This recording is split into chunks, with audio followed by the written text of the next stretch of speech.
আসসালামু আলাইকুম। কেমন আছেন সবাই? আই হোপ সবাই অনেক বেশি ভালো আছেন। আলহামদুলিল্লাহ আমিও আমার পরিবার পরিজন নিয়ে ভালো আছি। এই তো প্রতিদিনের মতো আবার একটি নতুন ব্লগ নিয়ে এসেছি আপনাদের মাঝে। আশা করি আজকের ব্লগটা আপনাদের অনেক বেশি ভালো লাগবে।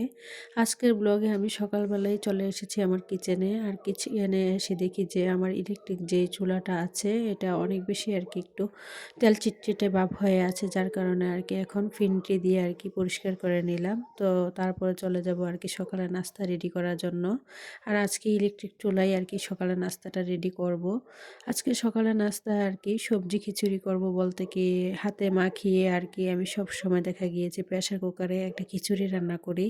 সব ধরনের চাল, ডাল তারপরে দেখা গিয়েছে সবজি একসাথে মিশিয়ে হাতে মাখিয়ে সবকিছু দিয়ে আরকি একসাথে বসিয়ে দেই। দেখা গিয়েছে ২ থেকে ৩ টা সিটি দিলেই খুব তাড়াতাড়ি দেখা গিয়েছে আমার খিচুড়িটা রান্না হয়ে যায়। আর আমার কাছে সবসময় আরকি পাতলা টাইপের যে খিচুড়িটা হয়, ওই খিচুড়িটা আরকি খেতে অনেক বেশি ভালো লাগে। তো এদিক দিয়ে কিন্তু খিচুড়িটা রান্না হয়ে গিয়েছিল। তো এখন কিন্তু খিচুড়ির মধ্যে ধনেপাতা দিয়ে দিয়েছি। আর পাতলা টাইপের খিচুড়ি কিন্তু আমার বাসার সবাই অনেক বেশি পছন্দ করে। আর শুকনো খিচুড়ি কেন জানি আমি খেতে পারি না আরকি, বোনা টাইপের খিচুড়িটা। তো এখানে ডিমও সিদ্ধ করে নিয়েছিলাম। তো আজকে বাসায় আরকি কোনো লেবু বা শসা ছিল না। তো আজকে আমি আরকি এইটা দিয়ে আরকি আজকে সকালের নাস্তা খেয়ে নেব। তো সকালের নাস্তা খাওয়ার পরে আরকি যত থালা বাসন যা ছিল সব কিছু ধুয়ে পরিষ্কার করে নিয়েছি। এখন একটি বেসিং এরিয়াটা পরিষ্কার করে নিচ্ছি।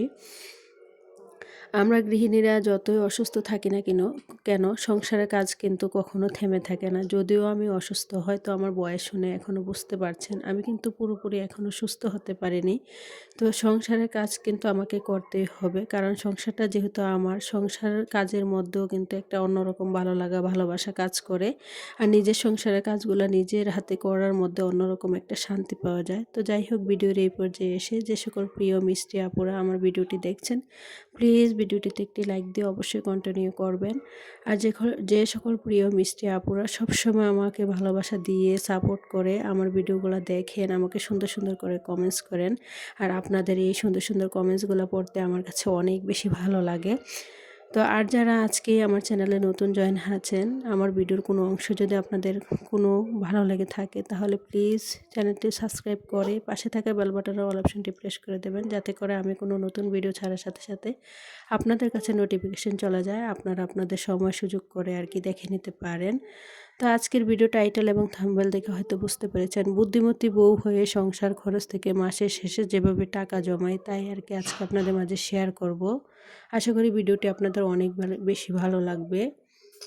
এখন যেহেতু মাস প্রায় শেষ, তো হিসেব করে দেখলাম তো মাস তো পুরো মাস শেষ হয়ে গিয়েছে আর নতুন মাস তো শুরু হয়ে গিয়েছে। তো নতুন মাসে তো আবার সংসার খরচের আপনাদের ভাইয়া আর কি টাকা পাঠাবে। তো দেখলাম যে সংসার খরচ চালানোর পরও আমার কাছে ১,০০০ টাকা অবশিষ্ট রয়েছে। তো ভাবলাম যে এই টাকাটা দিয়ে মানে কোনো কিছু কেনাকাটা না করে এই টাকাটা আমি সঞ্চয় করব। তার জন্য আর কি এখানে ১,০০০ টাকা এই মাসে সংসার খরচ করার পরও এই সংসার খরচ থেকে কিন্তু আমি ১,০০০ টাকা বাঁচাতে মানে পেরেছি। তো তার জন্য এই টাকাটা আর কি এখন আমি এই যে ব্যাংকের মধ্যে রেখে দেব।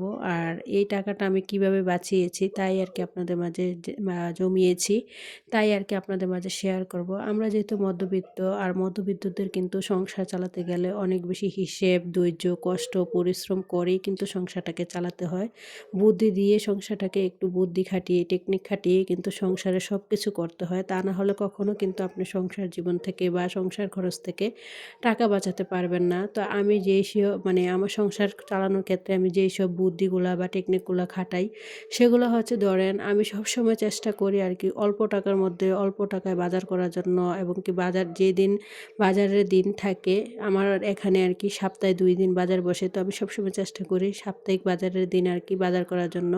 আর সাপ্তাহিক বাজারের দিন যদি আমি কাঁচা তরি-তরকারি যা কিছু কেনাকাটা করি না কেন, অনেকটা কম দামেও কিন্তু আসলে আমি কেনাকাটা করতে পারি। আর এতে করে কিন্তু দেখা গিয়েছে যে যদি আমি সাপ্তাহিক বাজার না করে অন্যান্য দিন আর কি বাজার করতে যাই, ওই তরকারিগুলো কিন্তু অনেকটা কড়া দামে বা চড়া দামে আর কি কিনে আনতে হয়। তো আমি যেহেতু বুদ্ধি খাটিয়ে সবসময় সাপ্তাহিকভাবে বাজার করি, তো তা থেকেও কিন্তু আমি হিসেব করে দেখেছি অনেকটা টাকা কিন্তু আমি আসলে সংসার খরচ থেকে বা কাঁচা বাজার, তরি-তরকারির বাজার থেকে বাঁচাতে পারি। আর সেই বাঁচানো টাকাগুলো কিন্তু আমরা চাইলে জমাতে পারি। তারপরে আবার আমি যেই টিপসটা খাটাই দেখা গিয়েছে আমার বাসায় যেহেতু মাত্র ৪ জন সদস্য, আমার মেয়েটা অনেকটাই ছোট আর আমার ২ ছেলে আর আমি মোট ৩ জন।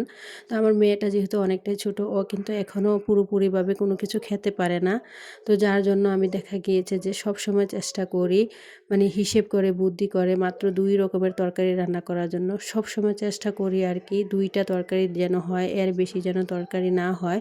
তো ২ ধরনের তরকারি দিয়ে আরকি আমি সবসময় আরকি মানে দেখা গিয়েছে প্রতিনিয়ত সবসময় ২ ধরনের তরকারি রান্না করেই কিন্তু আমি আমার সংসারটাকে চালাই। আর এতে করে কিন্তু আপনি যত বেশি কম তরকারি রান্না করবেন, এতে করে কিন্তু আপনার গ্যাস খরচটাও কম হবে, মসলা খরচটাও কিন্তু কম হবে, তেলটাও কিন্তু কম খরচ হবে। আপনি যদি অতিরিক্ত দেখা গিয়েছে সবসময় যদি আপনি ৩ পদ বা ৪ পদের তরি-তরকারি রান্না করতে যান, এতে করে কিন্তু আপনার দেখা গিয়েছে মসলা বাজারটাও বেশি লাগবে, আবার তেলটাও কিন্তু বেশি খরচ হবে। এতে করে গ্যাস খরচটাও কিন্তু আপনার বেড়ে যাবে। তা আপনি যদি বুদ্ধি খাটিয়ে সবসময় ২ রকমের তরকারি রান্না করেন, এতে করে কিন্তু সংসার খরচ থেকে আপনার অনেকটা টাকা পয়সা কিন্তু আসলে বেঁচে যাবে। তা আমি কিন্তু এই টিপসটা খাটাই আমার সংসার মানে সংসারের খরচ কমানোর জন্য সবসময় আমি ২ রকমের তরকারি রান্না করি।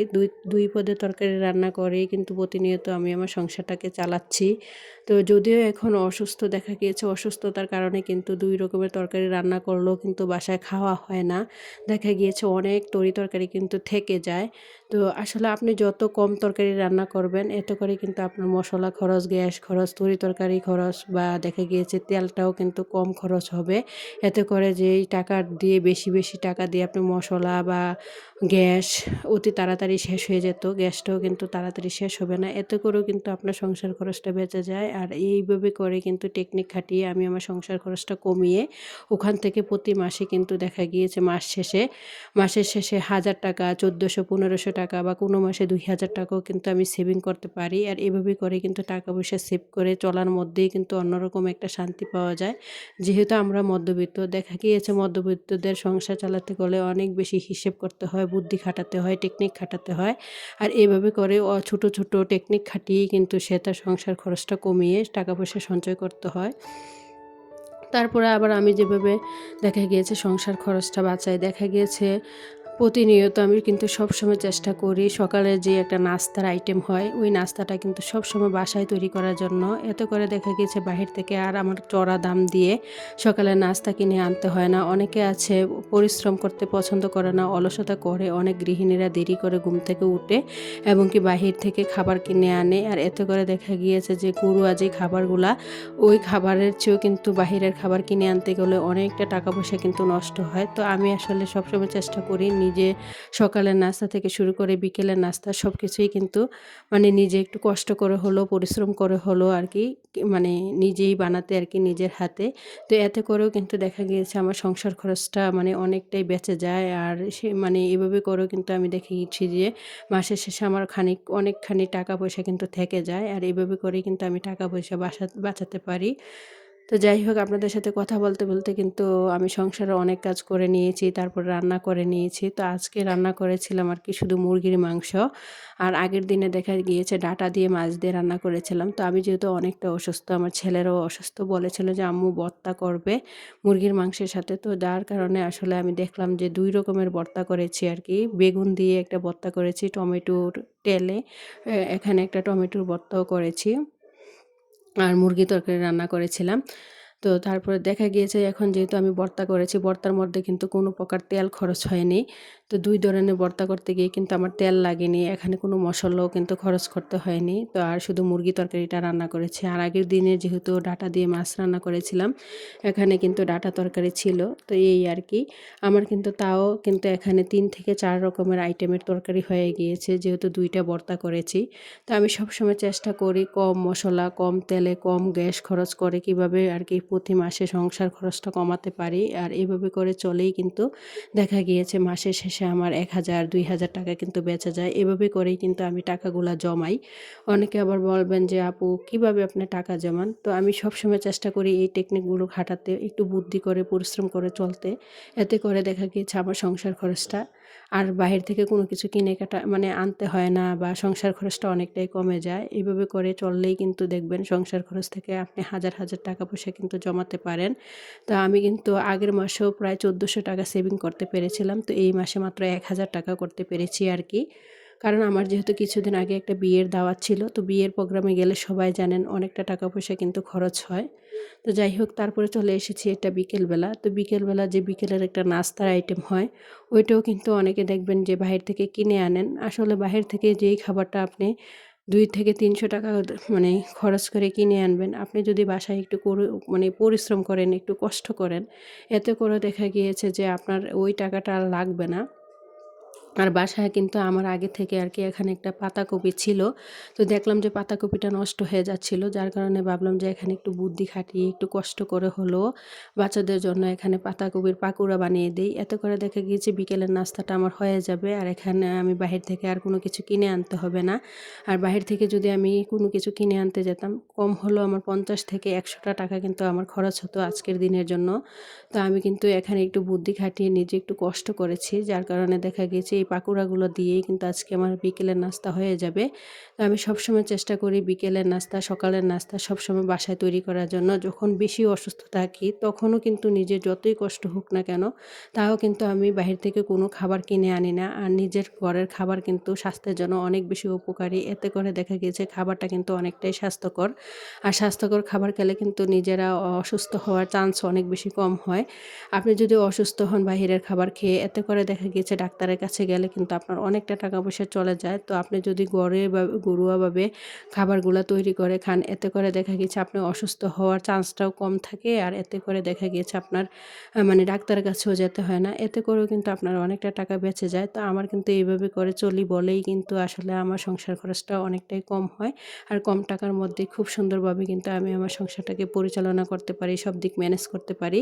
আর সব দিক ম্যানেজ করার পরে একদম শেষ মুহূর্তে যখন মাস শেষ হয়, তখন দেখি যে প্রতি মাসেই কিন্তু আমার ৫০০, ১,০০০, ১২০০, ১৪০০ বা ১৫০০ টাকা কিন্তু আমার থাকে অবশিষ্ট। তো ওই টাকাটা আমি কি করি, মানে নিজের পছন্দের কোনো কিছু কেনাকাটা করলে করি, তা আর না বা সংসারে কোনো প্রয়োজনীয় জিনিস কেনাকাটা করলে করি। আর যদি না হয় তাহলে কি করি, আমি ওই টাকাটা জমাই। তো এই মাসে তো দেখতেই পেয়েছেন আমি ১,০০০ টাকা সেভিং করতে পেরেছিলাম। তো এইভাবে করে এই বুদ্ধিগুলো খাটিয়ে, এই টেকনিকগুলো খাটিয়েই কিন্তু আমি প্রতি মাসে সংসার খরচ থেকে হাজার হাজার টাকা পয়সা জমাতে পারি। আপনারা চাইলে এই টেকনিকগুলো অবলম্বন করতে পারেন। এই একটু বুদ্ধি করবেন, একটু পরিশ্রম করে চলার কারণে যদি আপনি প্রতি মাসে সংসার খরচ থেকে হাজার হাজার টাকা পয়সা বাঁচাতে পারেন, তাও আমি মনে করি অনেকটাই ভালো। তো দেখেন এখানে কিন্তু আমার পাকুড়াগুলো বানানো হয়ে গিয়েছে। আর এই যে সসটা দেখতে পাচ্ছেন, টমেটো সসটাও কিন্তু আমার নিজের হাতে তৈরি সস। আপনারা বলবেন আপু কীভাবে? আমি কিন্তু গত বছর মানে প্রায় ১ কেজির মতো সস বানিয়ে ডিপ ফ্রিজে রেখে দিয়েছিলাম। তারপরে ডিপ ফ্রিজ থেকে এটা নামিয়ে আমি কিছুদিন পর পর আর কি আবার এগুলো ভালো করে আর কি একটু মানে গরম করে আবার রেখে দেই বক্সের মধ্যে বা ডিব্বির মধ্যে ভরে। এই যে সসের বোতলটা, এই বোতলটার মধ্যে আর কি ভরে রেখে দিয়েছিলাম নরমাল ফ্রিজে। তো আমার ছেলেরা যখন ভাজাপোড়া কোনো কিছু খেতে যায়, তখন এই সসটা দিয়ে খায় আর কি। আর এর সসটা একদম দোকানের সসের মতো হয়েছে। তো যাই হোক, এই বুদ্ধিগুলো খাটিয়ে চললে কিন্তু আসসালামু আপনারাও পারেন আলাইকুম। প্রতি মাসে হাজার হাজার টাকা জমাতেন। তো ভিডিওটি